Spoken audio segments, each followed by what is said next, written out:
Look at that juice. Did we? No. We Not at all. Sharks, boys. All right, sweet. I definitely get one. Oh, let's go. Good numbers. Good numbers. All right, I'm gonna roll 100. I'm gonna roll 100. Switch. Oh my god, I just rolled 100. Holy shit. Someone clip that.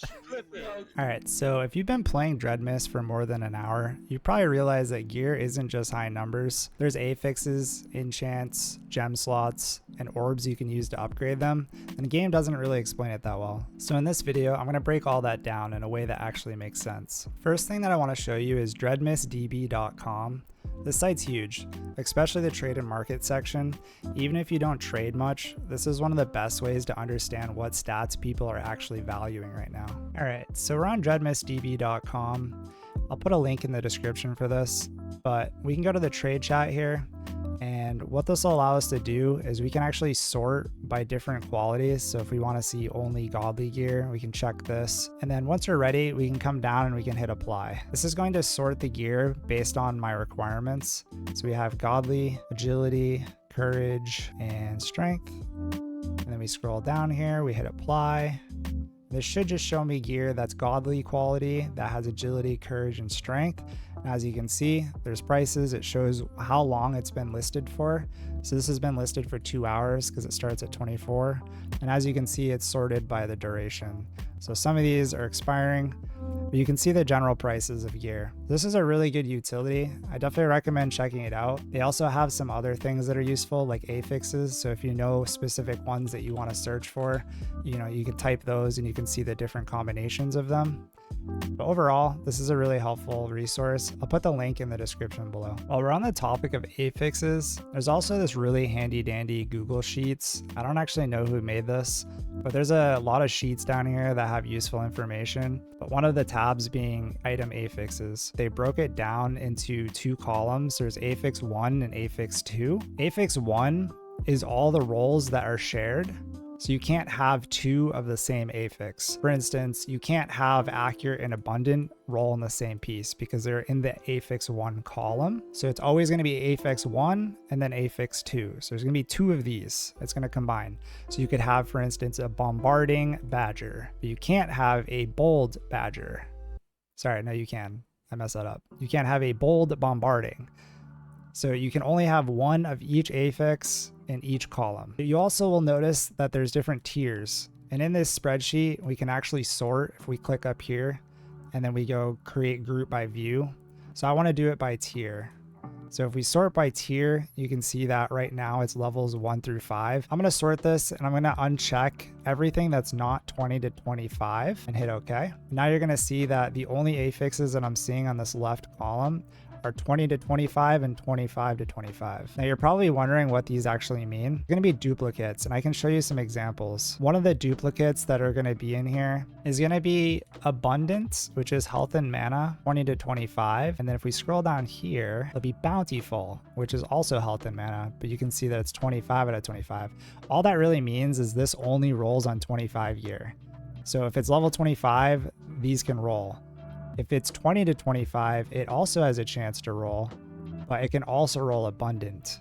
And abundant's going to be worse. So it's always going to be better to get the 25 to 25 rolls. It's not a complete resource, but it is really useful, and I definitely recommend checking it out. I'll put the link in the description.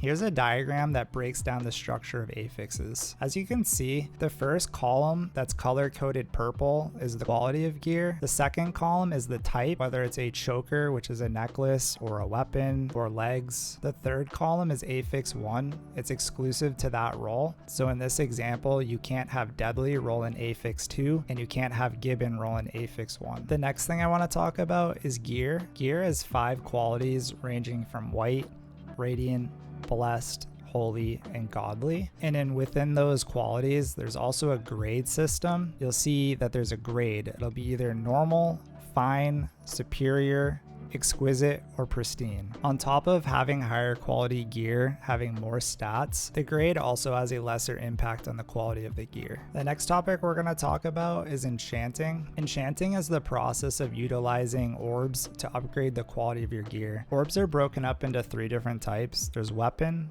armor, and accessories. There are 5 qualities starting from minor to lesser, greater, major, and finally divine orb being the best. To find major and divine orbs, you're gonna have to kill stronger mobs like the minotaurs and the dragons in the open world, and then you can also delve into the dungeons. The solo and group dungeons will have a higher chance of dropping the major and divine orbs. Upgrades can go from 0 to 10. The success chance is calculated based on the quality of gear that you're trying to upgrade and also the quality of orbs that you're utilizing. There's actually an enchanting calculator for this. The way this calculator works is you pick the item quality, so whether it's white, radiant, blessed, holy, or godly, the orb quality that you're using, minor, lesser, greater, major, divine, and the current enchantment level. So let's say that we have a gear that's holy. We're gonna see what the upgrade chances are here. So to use a major orb on holy gear, it's 100% chance from +0 to +1. You can see +1 to +2, there's a 93% success rate, and that continually goes down as we go up in the upgrades. We upgraded the orbs that we use and we ended up wanting to use a divine. You can see the success rate drastically increases as we upgrade, and then you can see that down here there's actually a strategy comparison.